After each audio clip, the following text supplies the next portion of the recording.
Il y a juste un toxicologue qui va vous dire ce qu'il faut faire, ne pas faire quand on est mordu par un serpent. Après ce reportage, regardez, il est question donc de morsure de vipère et surtout de pénurie de sérum anti-venin. Des explications après cela.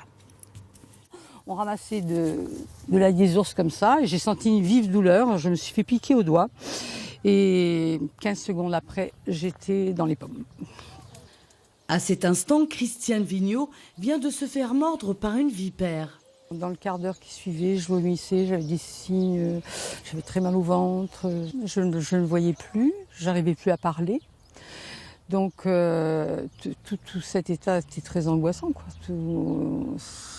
C'était tellement violent et tellement rapide que j'ai vraiment pris peur. L'histoire aurait pu être banale. Seulement voilà, à l'hôpital de Digne, il n'y a plus de sérum anti-venin. Il serait en pénurie depuis plusieurs mois, en PACA et même partout en France. Finalement, il faudra de nombreux appels et 11 heures d'une longue attente pour que Christiane bénéficie de ce sérum tout droit venu de Marseille. Et puis après, en parlant avec le médecin, il me dit c'est la dernière dose de la région PACA, il n'y en a pas ailleurs, quoi. La dernière était à Sainte-Marguerite. Et là, je prends conscience du danger pour mon épouse, de la chance qu'elle a d'une certaine manière, enfin entre guillemets la chance de bénéficier du sérum, et puis du danger que ça représente pour nous tous aujourd'hui, puisque tout le monde peut être confronté à ça.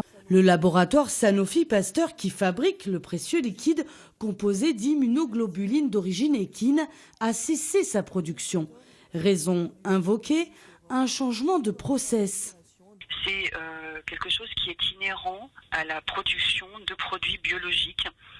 Et donc, c'est quelque chose que l'on rencontre de façon régulière. Ces modifications qui doivent être apportées prennent du temps et parfois, elles prennent plus de temps. Il reste combien de stocks au niveau national, vous avez une idée? Nous n'avons pas cette information, non.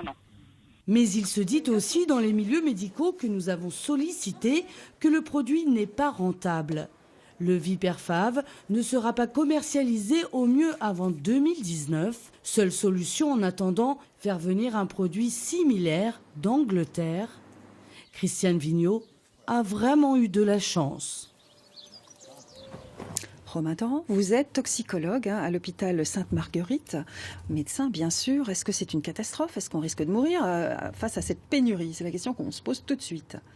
Alors, heureusement non, on risque pas de mourir. Pourquoi? Parce que des choses vont être faites justement pour importer un antivenin anglais qui s'appelle le Viperatab, qui est moins adapté au type de vipère qu'on rencontre dans le sud. En PACA, c'est la vipère aspis qu'on rencontre, mais qui marche quand même, heureusement, sur ce type. Est-ce que les vipères anglaises sont pas pareilles que les vipères? Si vous voulez, pour schématiser, il y a deux types de vipères. Oui.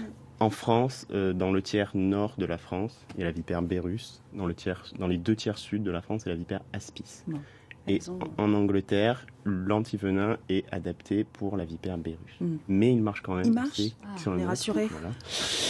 Précis l'a dit. Mais il est moins adapté, donc il faudra sans doute faire plusieurs injections. Il faudra sans doute une hospitalisation plus longue. D'accord. Alors, quand est-ce que quand on est victime d'une morsure de vipère, on est susceptible d'être hospitalisé?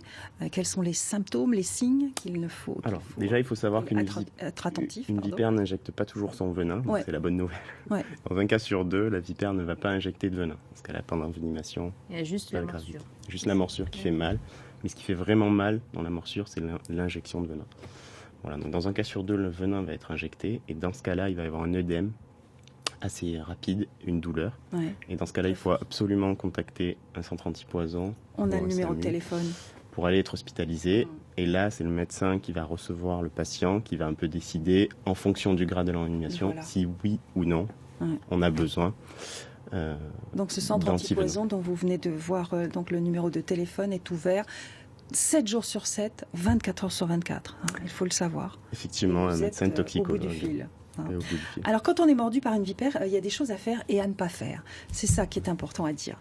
Dites-nous. Alors, tout d'abord, qu'est-ce qu'il faut faire? Donc, il faut, je vous ai dit, une envenimation, il peut y avoir un œdème, donc ça peut gonfler. Donc, on va essayer d'éviter tout ce qui aggrave le gonflement. Donc, on va lever tout ce qui est bijoux, on va lever tout ce qui est vêtements serrés, sinon il y aura une compression. Qu'est-ce qu'il faut faire aussi? Il faut bien désinfecter. C'est une porte d'entrée, ça peut s'infecter. Et après, s'il y a une douleur, on peut prendre des antalgiques. Ouais, Voilà. c'est les premiers En gros, soins. ce qu'il faut en faire, attendant. après, le plus urgent, c'est vraiment de contacter un médecin, Ouais. donc par le centre antipoison ou le CEN. Ouais, voilà. Alors, il y a des choses à ne pas faire. Alors, qu'est-ce qu'il ne faut pas faire? Surtout Donc, pas. qui souvent sont faites, malheureusement. Il faut absolument Oui. pas faire. Cauteriser, donc ça sert à rien. D'accord. Coller, ça va aggraver. Bon, Faire un garrot aussi, ça c'est surtout pas. inefficace. Pas de garrot.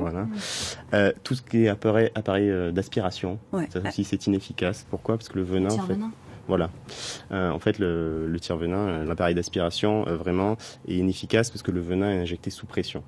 Voilà, le serpent injecte vraiment en profondeur et vous pouvez utiliser tous les appareils que vous voulez, ça ne Ça servait sert à à rien rien. même d'aspirer.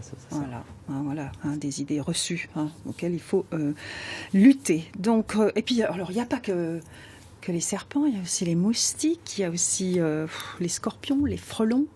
Vous traitez tout ça là, Oui, les évidemment, enfants oui, évidemment. Toute intoxication, D'accord. toute On peut vous envenimation peut nécessiter un appel au centre antipoison. Le gros animal venimeux de PACA, ça reste quand même la vipère. Hein, voilà. Mais effectivement, il peut y avoir une piqûre de scorpion. Alors, les scorpions sont peu dangereux, heureusement. Ce sont des en consultations fréquentes dans votre centre? Il y a Oui, beaucoup de cas? oui, surtout. C'est vrai. Oui. Il n'y a pas de mort? Il n'y a pas de... Oui, l'été. Non, il n'y a pas de Il y a mort. pas- Et heureusement, soigner. grâce justement pour les serpents. Parce que Oui. les serpents, grâce à l'antivenin, vraiment, ça empêche des décès. Avant qu'il y ait cet antivenin, il y avait des décès chaque année à cause des serpents. Bien, merci beaucoup, docteur. De rien. Donc, je rappelle, votre centre anti-poison ouvert 7 jours sur 7, 24 heures sur 24, numéro de téléphone 04 91 75 25 25. Voilà, c'est noté, ça peut être très utile.